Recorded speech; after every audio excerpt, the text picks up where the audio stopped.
കേരള വ്യവസായ വികസന കോർപ്പറേഷൻ സ്ഥാപിതമായ വർഷം 1961. ആസ്ഥാനം തിരുവനന്തപുരം. കേരളത്തിൽ ഏറ്റവും കൂടുതൽ വ്യവസായ യൂണിറ്റുള്ള ജില്ല ഏത്? എറണാകുളം.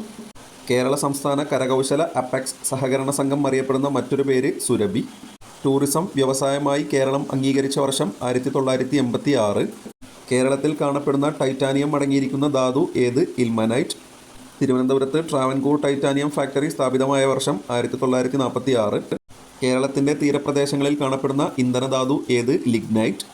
ഇന്ത്യയിലെ ആദ്യത്തെ റബ്ബർ അധിഷ്ഠിത വ്യവസായ സ്ഥാപനം ഏത്? Trivandrum rubber work, Thiruvananthapuram. രണ്ടാം ലോക മഹായുദ്ധകാലത്ത് സൈനികർക്ക് ടെൻ്റ് നിർമ്മിക്കുന്നതിനാവശ്യമായ ഷീറ്റുകൾ ഇവിടെ നിന്ന് ഉൽപ്പാദിപ്പിച്ചിരുന്നു. ഹിന്ദുസ്ഥാൻ ലാറ്റക്സ് ഫാക്ടറി സ്ഥാപിച്ചിരിക്കുന്ന കേരളത്തിലെ ജില്ല Thiruvananthapuram. English Indian clays limited സ്ഥാപിച്ച കേരളത്തിലെ ജില്ല തിരുവനന്തപുരം.